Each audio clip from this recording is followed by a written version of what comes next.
বাথরুমের জলের ট্যাপটা কে খুলে রেখেছে? উফ, তোদেরকে আর বোঝাতে পারলাম না, এভাবে জলের অপচয় করিস নি। কথাগুলো বাড়ির কর্ত্রী সর্বাণী বেশ চেঁচিয়ে বলেন। সবেমাত্র ছেলে বউ স্নান সেরে ঘরে ঢুকেছে, এরই মধ্যে এই চেঁচামেচি। পুত্রবধূ উর্মিলা চাকুরিরতা, তাড়াহুড়োতে হয়তো ভালো করে নলটা লাগানো হয়নি, এতেই এই। সর্বাণী একজন অতি সতর্ক গৃহিণী, বিশেষত অপচয়ের ব্যাপারে খুব সাবধানতার সাথেই চলেন। বৌমারাই শুধু নয়, তার এই নজরদারি থেকে নিজের ছেলেমেয়েরাও বাদ যায় না। তাই রোজকার মতোই উর্মিলা ছুটে যায় স্নানঘরের দিকে, জলের ট্যাপটা শক্ত করে বন্ধ করে, যেন এক বিন্দু জলও না পড়ে। সর্বাণীর দিকে তীক্ষ্ণ দৃষ্টি ফেলে বলে উর্মিলা, এই 1-2 ফোঁটা জল পড়েছিল বলে বাড়ি মাথায় তুলেছেন, লাগিয়ে দিয়ে এসেছি বলেই হনহন করে ঘরে ঢোকে। সর্বাণীর সাথে এই ছোট বউয়ের একটা না একটা নিয়ে লেগেই থাকে। আসলে দুজনেই নিজ নিজ ক্ষেত্রে একাধিপত্যে অভ্যস্ত, তবে কথা কাটাকাটি হলেও খুব চাপা গলায়, অতি সাবধানে। বড় বউ করবী বেশ মন বুঝে চলে সর্বাণীর, তাই তার প্রতি আলাদা মায়া শাশুড়ির। বড় ছেলে রমেন আর ছোট সৌমেন দুজনেই পৈতৃক ব্যবসা সামলাচ্ছে। সর্বাণীর স্বামী গত হয়েছেন 2 বছর হলো।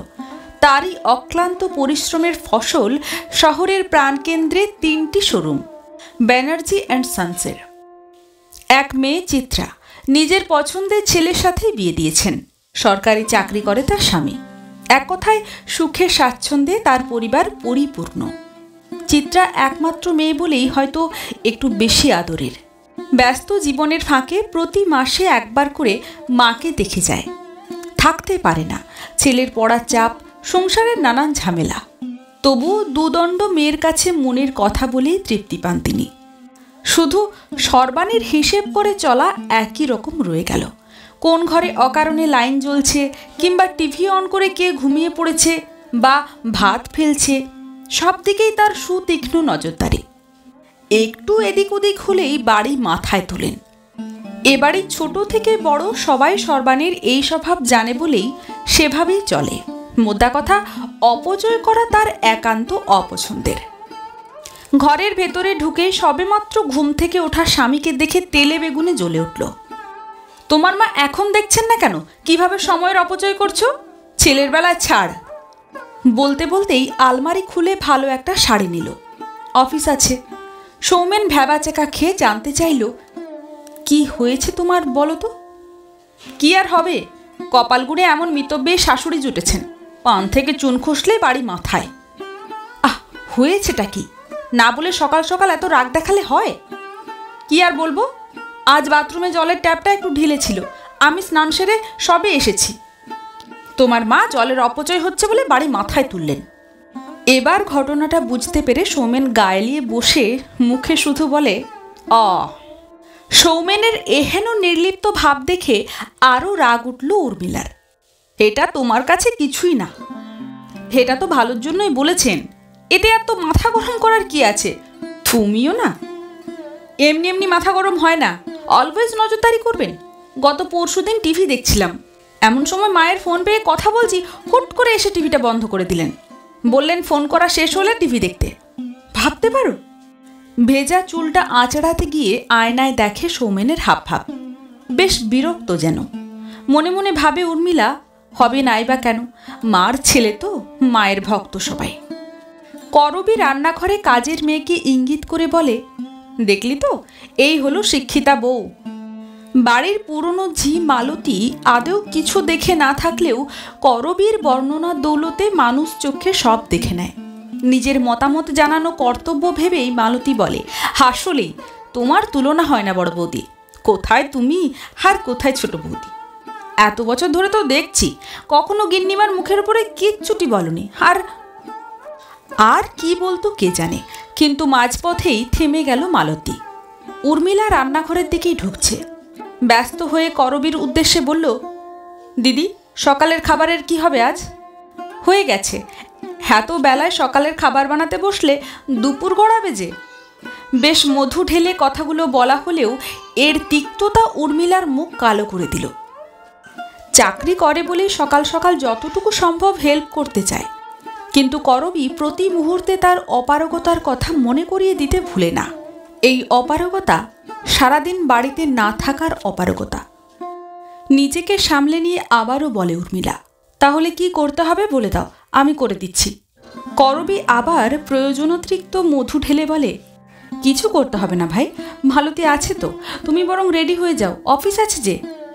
এবার তীক্ষ্ণ স্বরে জবাব দিল উর্মিলা, অফিস আছে বলেই তো এলাম, কিছু হেল্প করতে পারি কিনা ভেবে। এখন মনে হচ্ছে এটা তো তোমার অফিস দিদি, তোমার কাজ কি আর আমি পারবো? বলেই উত্তরের অপেক্ষা না করে বেরিয়ে যায় রান্নাঘর থেকে। এদিকে করবী অপমানে লজ্জায় লাল হয়ে আবার মালতীকে সাক্ষী রেখে বলল, দেখলি দেখলি তো কত বড় কথা বলে গেল, কত সাহস ওর। মালতীও স্বভাব সুলভ সঙ্গ দিল, দেমাক বৌদি দেমাক, চাকরি করে বলেই এত সাহস পায়। আমি বাড়ির ঝি, আমার অত শত বলে লাভ নেই, তোমাদের সংসার তোমরা বুঝবে। ঘৃতাহুতির মতো কাজ করল দেমাক শব্দটা। করবী সবিস্তারে শাশুড়ির কানে দেয় কথাটা। সেদিন সন্ধে চায়ের আসরে সর্বাণী কথাটা তুললেন, উর্মিলা, আজকে তোমার দিদিকে কি বলেছ? উর্মিলা বিব্রত বোধ করে করবীর দিকে তাকালো। দুজনের মাঝের কথা অথচ শাশুড়ির কানে পৌঁছে গেল। করবীও কিছুটা হতভম্ব, এইভাবে যে শাশুড়ি মা এ সময়ে কথাটা তুলবেন তা সেও ভাবেনি। ইচ্ছে ছিল উস্কে দেওয়া, যেন তার আসনটি অক্ষত থাকে, কিন্তু এ কি বিষম বিব্রতকর অবস্থায় ফেললেন সর্বাণী। স্পষ্ট বক্তা উর্মিলা বলল, বলেছি এ কথাটা যে বলেছে সে নিশ্চয়ই কি বলেছি সেটা বলতে ভুলে যাননি মা। সর্বাণীর মাথা গরম হলেও সেটা প্রকাশ করলেন না, স্থির কণ্ঠে বললেন, হ্যাঁ তাও বলেছে, কিন্তু এক পক্ষের কথা শুনে কি করে মানব বলতো? উর্মিলা উত্তর দিল না। করবীও কেমন অপ্রস্তুত হয়ে পড়ল, হয়তো কথাটা বলাটা বাড়াবাড়ি হয়ে গেছে। সর্বাণী বললেন, তুমি শিক্ষিতা, চাকুরি, এরকমভাবে বড়দের বলা কি মানায় তোমার? তুমি যেমন বাইরে কাজ করো সেও তো ঘর সামলায়, কেউ কম বা কেউ বেশি নয়, আমার কাছে দুজনেই সমান। এবার উর্মিলা ধীর কণ্ঠে বলল, আমার ভুল হয়ে গেছে। করবীও সাথে সাথেই বলল, ওরকম করে বলো না ভাই, আমিও বড় হিসেবে মানিয়ে নিতে পারতাম, ভুল আমারও হয়েছে। সর্বাণী কড়া গলায় দুজনকে সতর্ক করে দিলেন, আর বড় বৌমা, বাড়ির ঝি চাকরদের সাথে ঘরের কথা বলতে যেমন নেই, তেমনি তাদের বলার সুযোগও করে দিতে নেই। দুই বউ মাথা নিচু করে নিজেদের ভুল বুঝতে পেরে অনুতপ্ত হয়। সর্বাণীর স্মিত হাসিতে জহুরির তৃপ্তি। এদের চিনতে ভুল করেননি, কারণ দুই জায়ে যতই মনোমালিন্য হোক সেটা কয়েক ঘন্টার বেশি স্থায়ী হয় না। সারা জীবনের সঞ্চয় তো এই সংসারটাই তার। ছেলে দুটোতে তেমন ভরসা করতে না পারলেও মেয়ে চিত্রাকে তার সব কিছুই নিংড়ে দিয়েছেন তিনি। তবুও সান্ত্বনা, মেয়েটি ছেলে দুটোর মতো অত টাকা টাকা করেও না, চেনেও না। আর বৌমা দুটিও মনের দিক থেকে ভালোই। যাক, সব মিলিয়ে সর্বাণী দেবীর সংসার চলতে থাকে বেশ একটা অম্ল মধুর ছন্দে। রমেনের কালো মুখ দেখে দুদিন ধরেই আঁচ করতে পারছিলেন সর্বাণী, কিছু একটা হয়েছে। বারবার জানতে চাইলেও স্ত্রী করবীকে কথাটা বলেনি রমেন, তবে মায়ের কাছে বলতেই হলো, 3-3টে দোকানের চাপ আর নিতে পারছি না মা, আমারও তো বয়স হচ্ছে, কতদিন এভাবে সমস্ত দুশ্চিন্তা মাথায় নিয়ে ঘুরে বেড়াবো। সর্বাণী দেবী বিচক্ষণতার সাথেই সোজা কাজের কথা বললেন, কিভাবে দুশ্চিন্তা কমবে খোকন? আমতা আমতা করে বলে রমেন, বলছিলাম যদি দুই ভাই দুটো দোকানের সমস্ত ভার নেয়। আর কঠিন কণ্ঠে প্রশ্ন করলেন সর্বাণী, আর আর সেন্ট্রাল রোডের দোকান তোমার নামে থাকুক, পরে ভাবা যাবে, এখন যেমন দুজনে মিলে দেখছি সেভাবেই চলবে। কথাগুলো বলে কিছুটা দম নিল রমেন। স্তব্ধ হয়ে তাকিয়ে ছেলের আসল অভিপ্রায় বুঝতে চেষ্টা করেন। ভাগ, তার জীবিতাবস্থায় তার ছেলেরা ভাগাভাগি করে নিতে চায়। বুকের ভেতরটা হাহাকার করতে থাকলেও মুখে বলেন, সৌমেনও কি এই চায়? একটু বিরক্ত হয়ে বলে রমেন, ওর ব্যাপারে আমি বলবো কেন, তুমি ওকে জিজ্ঞাসা করে নাও। সর্বাণীর বুঝতে দেরি হয় না দুই ভাইয়ের আগের হৃদ্যতা নেই, নয়তো আগে একজন বলার আগেই অন্যজন সেটা বুঝে নিত। আর আজ সর্বাণী সৌমেনকে ডাক পাঠাতেই সে এ ঘরে এসে ঢুকল। দাদাকে দেখা মাত্রই তার সন্দিগ্ধ তির্যক চাহনি চোখ এড়াল না সর্বাণীর। আস্তে আস্তে জানতে চাইলেন সর্বাণী, তো দাদার ইচ্ছে দোকানগুলো তোদের ভাগ করে দিই। সেন্ট্রাল রোডের দোকানটা আমার নামে থাকবে, যদিও সেটা আমার অবর্তমানে চিত্রাই পাবে, বাকি দুটো তোদের। কি বলিস? সৌমেন একটু অবাক হলো না, যেন তারও এটাই একান্ত ইচ্ছে। বলল, তাহলে তো ভালোই হয়। এমনি তো টাকা পয়সার হিসেব রাখা অনেক কষ্টকর, এছাড়া ট্যাক্সের ঝামেলা। আলাদা নামে থাকলে কাজের চাপও কিছুটা কমবে। আর তুমি চাইলে চিত্রাকে এখনও লিখে দিতে পারো মা, এতে আমাদের আপত্তি নেই। সর্বাণী হতবাক হয়ে দেখেন তার আদর্শে শিক্ষায় বড় হয়ে ওঠা ছেলেদেরকে। নিজের ভাগ বুঝে নিয়ে তবে বোনকে উদ্বৃত্তটা দিতে আপত্তি নেই, মুখে সে কথা বলেন না। আলাদা হয়ে গেলে চাপ কমে এমন কথা তো শুনিনি রে। একসাথে থাকলে বরং কঠিন কাজও সহজ হয়, এটাই জানতাম। আক্ষেপের সুরে বলে ওঠেন বৃদ্ধা সর্বাণী। রমেন বিরক্ত হয়েই বলে, ওসব কথা এখনকার সময় অচল মা। আর তুমিই বা এত সেন্টিমেন্টাল হচ্ছ কেন? সংসার দুভাগ করতে তো বলছি না। আহত বোধ করলেও আর কথা বললেন না সর্বাণী। ধীরে ধীরে উঠে বেরিয়ে নিজের ঘরে গিয়ে ঢুকলেন। মা বেরিয়ে যেতে সৌমেন তীক্ষ্ণ স্বরে বলল, মাকে আজকেই বলতে হলো? দুদিন সবুর করা গেল না? কারণ সিচুয়েশন হাতের বাইরে চলে যাচ্ছে, তাই। আমি তোর চেয়ে বয়সে বড়, তাই না বুঝে নিশ্চয়ই বলিনি। রমেন গম্ভীর গলায় বলে উঠে দাঁড়ালো। সৌমেনও আর কথা বাড়ায় না, মনে মনে ভাবে, ভালোই হলো।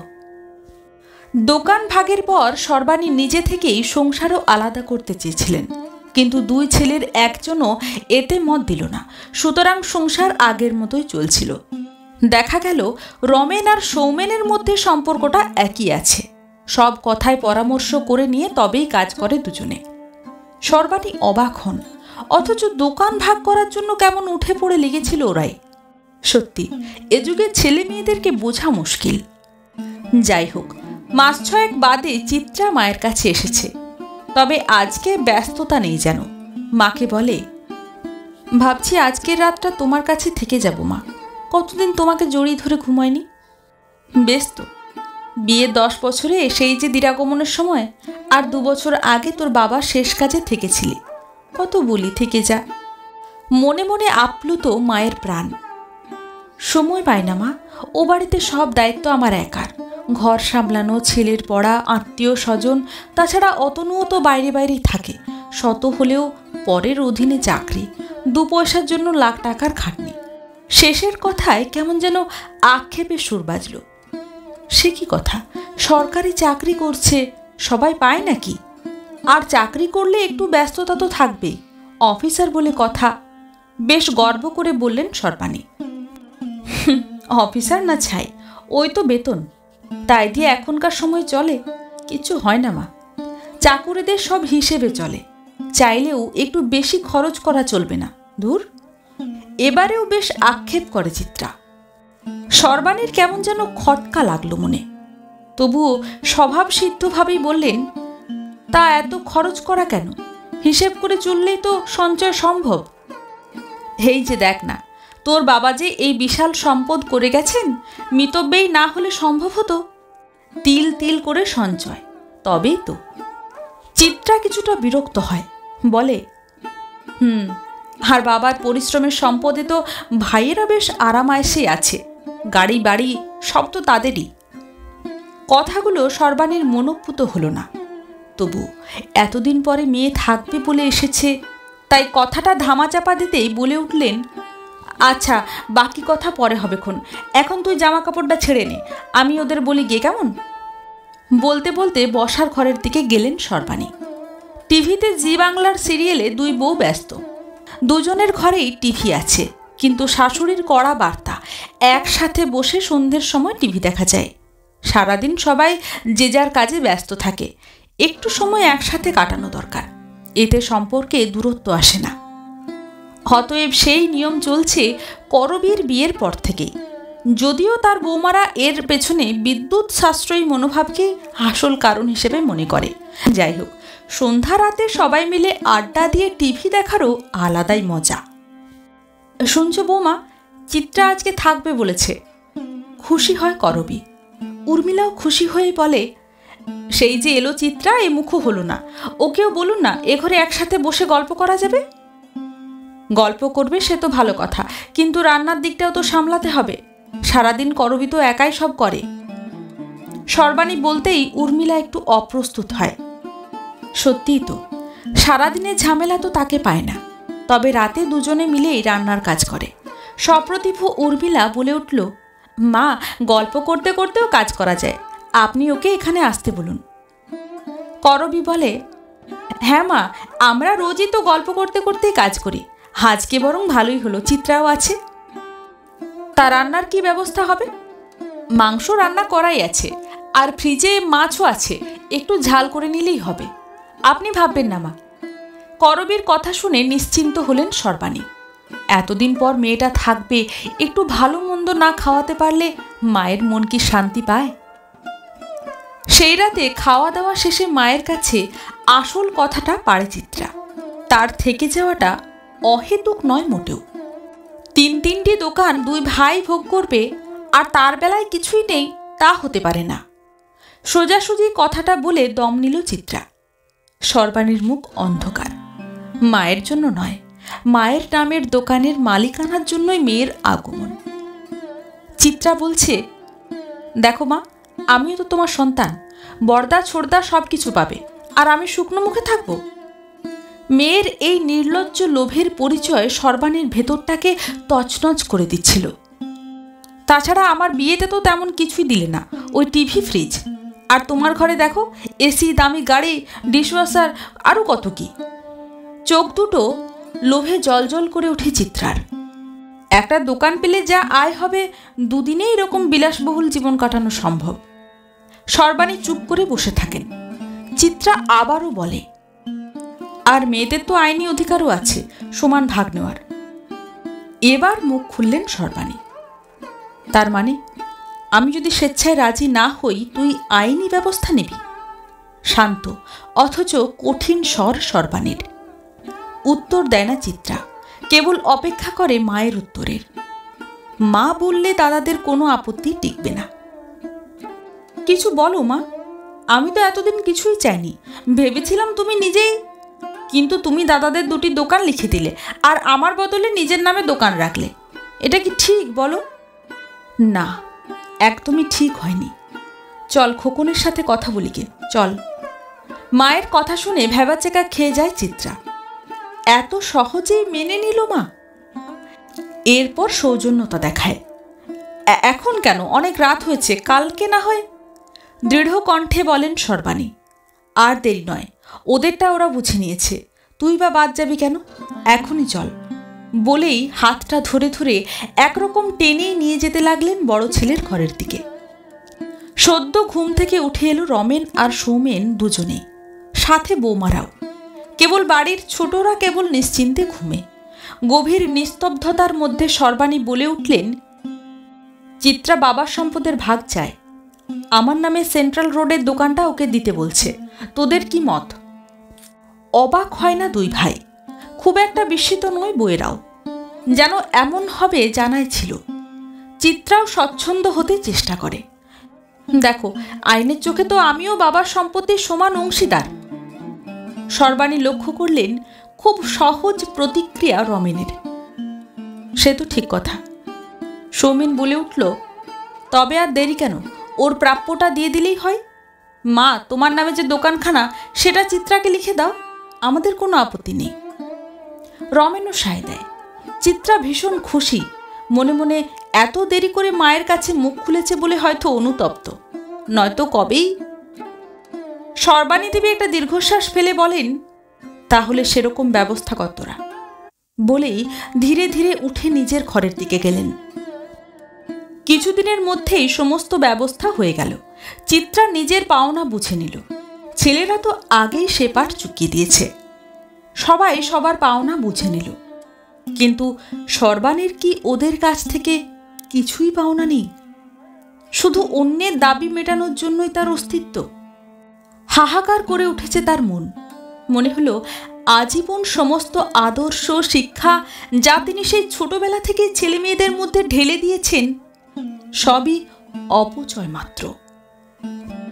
মাসখানেক পরে যাক, নিরিবিলিতে ঝামেলাটা মিটে গেল। সৌমেন বেলকনিতে বেতের চেয়ারে বসে চায়ের কাপে চুমুক দিয়ে বলল। পাশেই বসা উর্মিলা জিজ্ঞেস করে, কিন্তু এত সব করার কি খুব দরকার ছিল? সেটা তুমি বুঝবে না উর্মি। সেই ছোটবেলা থেকেই মার চিত্রান্ত প্রাণ। যদি একবারও শুনতে পেতেন বাবার মৃত্যুর পরপরই চিত্রা একবার করে রোজ দোকানের ভাগের জন্য জ্বালাতন করছে, এমনকি আমরা তেমন পাত্তা দিইনি বলে আইনের ভয় দেখাচ্ছে, তাহলে মার কি অবস্থা হতো জানো? বলেই সৌমেন আবার চুমুক দিল চায়ের কাপে। তাই দাদা এই বুদ্ধি বের করলো, আমাদের কাছ থেকে মা অলওয়েজ নেগেটিভটাই আশা করে, তাই আমরা ভাগ করতে চাই বললে মায়ের সহ্য হবে। যদিও সব কিছুই আজও মায়ের নামেই করা আছে। তাই যখন চিত্রা সরাসরি দাবি করলো, মা তেমন আঘাত পাননি, বরং ভেবেছেন ছেলেরা চাইতে পারলে মেয়ের কি দোষ। ব্যাস, কাজ হয়ে গেল বলেই একটা তৃপ্ত হাসিতে ঘর ভরিয়ে তোলে সৌমেন। উর্মিলা মুগ্ধ চোখে দেখতে থাকে সৌমেনের নিষ্পাপ হাসি, আর মনে মনে গর্বে বুক ভরে যায়। এমন সময় দরজা খুলে ঢুকলেন সর্বাণী, হাতে পুজোর প্রসাদ। এদিকে করবীকে সবকিছু বলে দিয়ে রমেন সতর্ক করে দিয়েছিল, ভুলেও এসব মাকে বলতে যেও না যেন। পরে যেই ভয়ে এত সব কিছু করা, সেই বিপদ ঘটবে, মা সহ্য করতে পারবেন না।